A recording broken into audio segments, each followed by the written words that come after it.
Hello everyone, I am Dr. Charulata Bansal, consultant obs and gynecologist practicing at Cocoon Hospital, Jaipur. आज हम बात करने जा रहे हैं ब्रेस्ट फीडिंग के बारे में। ब्रेस्ट फीडिंग एक बहुत ही नेचुरल प्रोसेस है, बट जो फर्स्ट टाइम मॉम्स होती हैं, न्यू मॉम्स होती हैं, उनके लिए कई बार ये स्ट्रगल का कारण बन जाता है। तो आइए हम जानते हैं कुछ tips and tricks regarding breastfeeding, specially for new moms. सबसे पहले हम बात करते हैं पोजीशन की। तो फर्स्ट हम बात करेंगे मदर की पोजीशन की। Mother should be comfortable and relax before starting breast feeding. Mother जिस भी पोजीशन में कंफर्टेबल है, इधर सिटिंग, रिक्लाइनिंग या लाइंग डाउन पोजीशन में, उसमें वो अपने न्यूबॉर्न को फीड करवा सकती है। For the first time mom, sitting position is the preferred position. Breast feeding start करने से पहले, न्यूबॉर्न को अपनी आर्म्स में लेने से पहले मदर को इंश्योर करना चाहिए कि मदर की जो बैक है वो अच्छे से रिलैक्स्ड है अगेंस्ट द चेयर या फिर वॉल या फिर sofa, what ever she is comfortable with. Breast feeding कभी भी झुककर नहीं करानी चाहिए। झुककर कराने से मदर को टायर्डनेस बहुत जल्दी हो जाती है।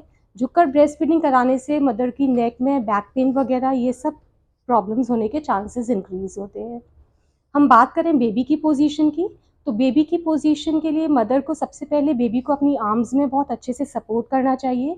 बेबी का हेड, नेक, पूरी बॉडी मदर की आर्म पे बहुत अच्छे से सपोर्टेड होनी चाहिए। मदर को इंश्योर करना चाहिए कि बेबी की पूरी बॉडी मदर की टुवर्ड्स फेसिंग हो। सिर्फ बेबी की गर्दन पर ट्विस्ट नहीं हो, सिर्फ बेबी का सर मदर की ब्रेस्ट की तरफ नहीं हो, बल्कि बेबी की पूरी बॉडी मदर को फेसिंग होनी चाहिए। ट्राई करें कि बेबी की जो टमी है वो मदर की टमी से टच हो। इससे मदर बेबी की बॉन्डिंग इंक्रीज होती है एंड मिल्क सिक्रीशन का फ्लो भी इंक्रीज होता है एंड बेबी काफ़ी कंफर्टेबल इन्वायरमेंट में, कंफर्टेबल पोजीशन में मदर को फीड कर पाता है। मेक श्योर कि पूरी बॉडी एक स्ट्रेट लाइन में हो, लेकिन बेबी का हेड थोड़ा सा बाकी रेस्ट ऑफ द बॉडी से थोड़ा सा ऊपर हो ब्रेस्ट फीडिंग करते टाइम, ताकि बेबी में एस्पिरेशन के चांसेस कम से कम हो। थर्ड हम बात करें लैचिंग की, तो मदर को ट्राई करना चाहिए कि बेबी सिर्फ निपल पे न सक करे, बल्कि जो निपल के अराउंड सराउंडिंग ब्लैक वो पार्ट होता है जिसको कि एरियोला कहा जाता है, बेबी का माउथ मैक्सिमम एरियोला कवर करे ताकि एक बेटर लैचिंग पोजीशन मिल सके। इसके लिए एक छोटा सा ट्रिक है। मदर को कोशिश करनी चाहिए कि बेबी का जो अपर लिप है that should touch the mother's nipple. जैसे ही वो निपल को टच करता है, बेबी अपना माउथ वाइड ओपन कर देते हैं। इस टाइम पे मदर को थोड़ा सा बेबी को और अपने नज़दीक लाकर जो उसका वाइड ओपन माउथ है उसमें मैक्सिमम एरियोला का पोर्शन बेबी के माउथ में जाना चाहिए। इससे बेबी की सकिंग बेटर होती है। ध्यान रखें कि जब बेबी सक कर रहा होता है उसकी नोज़ प्रेस नहीं हो। हम बात करें तो ब्रेस्ट मिल्क के बारे में। ब्रेस्ट मिल्क जो इनिशियल 48 आवर्स में आता है that is called colostrum. It is yellowish in colour. It is very rich in nutrients and also it contains lots of antibodies जो बेबी को लॉन्ग टर्म के लिए बहुत इम्यूनिटी प्रोवाइड करते हैं। इसीलिए मदर को जितना जल्दी डिलीवरी के बाद पॉसिबल हो ब्रेस्ट फीडिंग स्टार्ट करनी चाहिए। In case of vaginal delivery it can be started immediately after delivery and in case of caesarean with some help, जैसे ही मदर थोड़ा सा कंफर्टेबल होते हैं, maybe after 2-3 hours she can start latching the baby to her breasts. ध्यान रखें कि colostrum को कभी डिस्कार्ड ना करें क्योंकि it is very important in nutrients.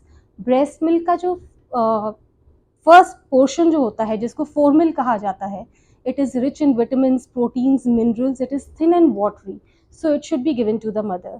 जो हाइंड मिल्क होता है यानी जो बाद में जो मिल्क आता है वो थिक और वाइटिश होता है। It is rich in fat and it takes care of the hunger part of the baby.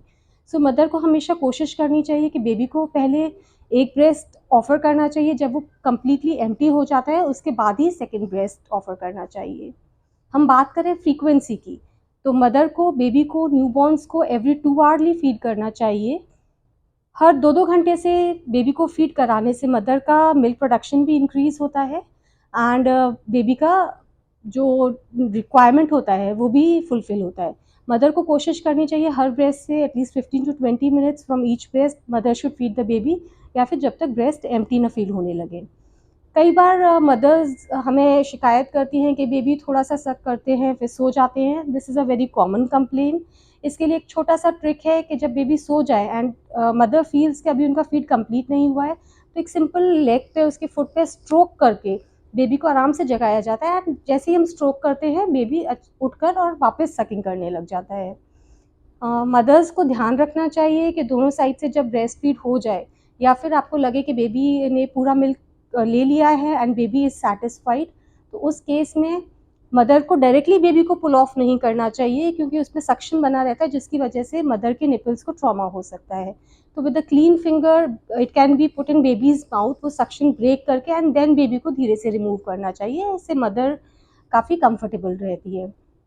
Fourth thing हम बात करें दैट इज़ कि अगर जब मदर अपना ब्रेस्ट फीड कंप्लीट कर लेती है और फिर भी अगर मदर को लगता है कि हैवीनेस है even after feeding the baby, तो heaviness should be avoided at all cost. Baby ने फीड कर लिया फिर भी हैवीनेस है, it can be there in the initial phases of breast feeding time.